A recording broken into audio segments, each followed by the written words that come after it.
Since posting the video on vaginismus a few weeks back, I've been getting a lot of questions on what type of dilators are better to use. I had a set of dilators that I had bought from Amazon many years back, but the starting size isn't great. So I thought I would go online and I would buy 2 sets and do a little comparison. So I bought a set of silicone dilators from Intimate Rose and I bought plastic dilators from VuvaTech. When they arrived, I was really surprised that a size 1 is not equal in both of these sets of dilators. That's when I learned that sizing for dilators is not standard. When people are talking about a size 1 or a size 2, they're not necessarily talking about the same size. So I went back online and I bought a measuring tape. So I measured all of the different dilators. I measured the length, the width, and the circumference. And what I found was that the dilators from Intimate Rose sizes 2, 3, 4, and 6 were close in size to the dilators from VuvaTech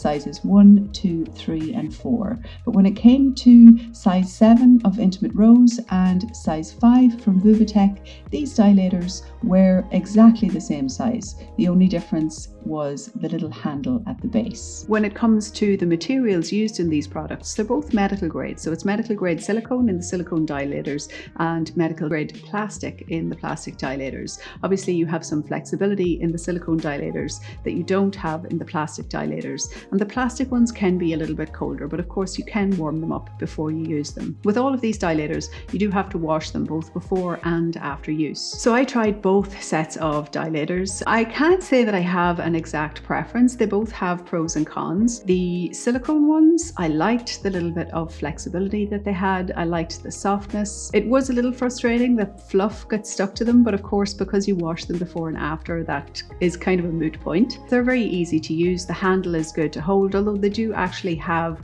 an extension handle, which I didn't buy, so I can't really say much about that. The plastic dilators, they're a little bit cooler. If you are trying to enhance sensation, then having something that's a little bit cold going in there can be good. And sometimes cold can also help with pain, but also it can be the opposite. So you really have to try for yourself, and you can warm them up with a little bit of hot water before you start. The handle on those at the base, it's easy enough to grip onto. What I would say about the plastic was that it was shiny, and when I put the lube on it, it's a little slipperier and I felt a little easier to slip it in. But if you're using plenty of lubricant with silicone, then that's also great. Now both companies suggest that you use a water-based lubricant, and both companies do also sell lubricants. When you're trying to decide if you should use silicone or plastic, I would say that if you already have dilators, use whatever you have, because dilating is the important thing. It's a little bit less important what material you use. If you're shopping for dilators, then you could decide based on what you're going to use the dilators for. If you're trying to deal with vaginismus and you're struggling with even a finger,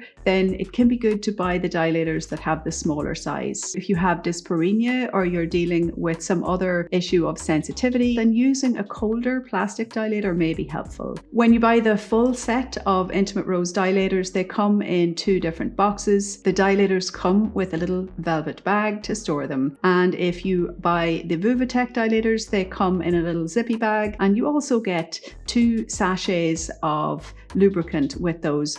Both companies offer discreet shipping, so when you buy the products, they come in discreet packaging, and the shipping docket does not say that it's dilators that are inside. If you're ordering from the US, Intimate Rose do have free shipping if you spend more than $24. The one caution that I would give, if you don't live in the US and you buy the dilators, you could be hit with a customs charge. Now I got stung pretty badly. I'm in Italy and I ordered them here, and they got stopped by Italian customs, and I had to pay a whopping amount to get them cleared through customs. So it ended up being quite an expensive experiment. If you do purchase from the links in the description, I will make a small commission, which helps me to continue to make content. And if you're not sure if you should be dilating, please do see a pelvic floor physiotherapist. And if you haven't already, you can have a look at this video next.